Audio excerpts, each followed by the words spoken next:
And also let me make some points to the residential policy and the building policy. Vienna is one of the cities with the biggest amounts of public housing, meaning that the city of Vienna is owning over 200,000 flats, possible 250,000, yeah, of Vienna. And that's an enormous amount of flats in a city of 2 million, not even 2 million.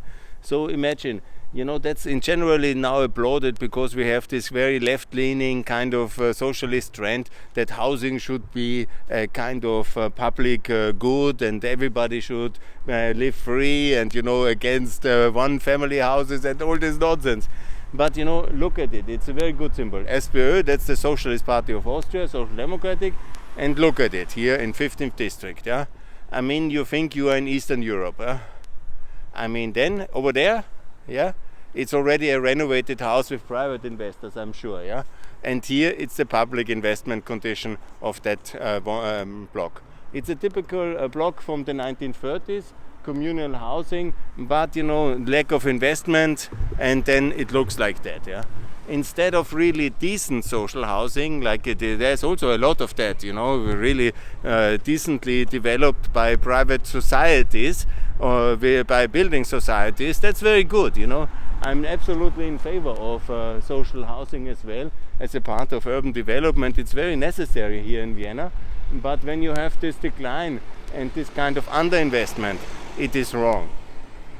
And then the city should privatize these houses and also use the receipts, because I'm sure there's the same people living in, there can be subsidized sales, and there can be also, of course, underpriced sales. But with the resulting equity, the city can really build much more housing. And it's important to have more housing. The city will be growing. Vienna is soon 2 million and we will be much more people, evidently. And this kind of level of development, and look how nice the historic buildings are in this town. It's really beautiful. And then you should really reconsider the building policy in this town, because only this kind of social populism, we are so big, we have so many buildings, and then in reality you keep them in a downtrodden condition, and it's a bit, and it's not good. I think, of course, subsidized, yes. Also building societies, yes, absolutely. But when there is no investment anymore, it's better to privatize it, sell it to the people who rent it. That was done all over Eastern Europe, and that's a very decent model to do it. And this is the better way to treat the existing housing stock, because the social effect is also when you allow people on subsidized loans to acquire the asset. That's also social. That's also good. And it allows the city to liberate again significant parts of equity for new buildings, or to subsidize other living conditions. I think it's much better. And here already you see there's a lot of new building going on, new construction. So the city is really moving where private investment is going. This should be rewarded, and also the policy. And anybody who tells me about the danger of gentrification, you are in the wrong channel. Because that's only good. Gentrification. That's very good. Upward mobility. It's people who invest. It's investors who have to be supported. And it's very much their families who take up their lifelong expenses and income to invest in their residential conditions as also part of a significant part, maybe the most important part of their savings. And that's very good.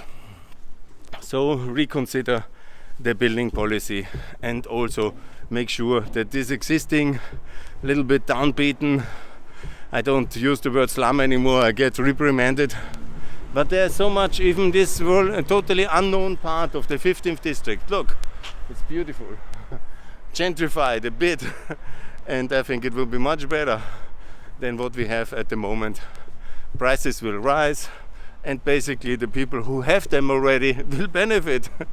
It's not Bill Gates investing here.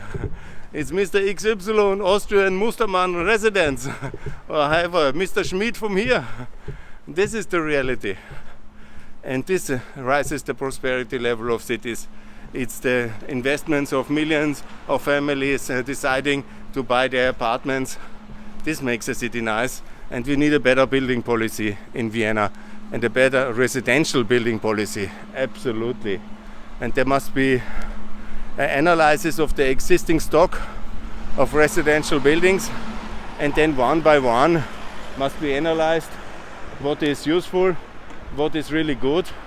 And when I see there's a lot to be done in the 15th district, honestly, and let's get going. Thanks a lot.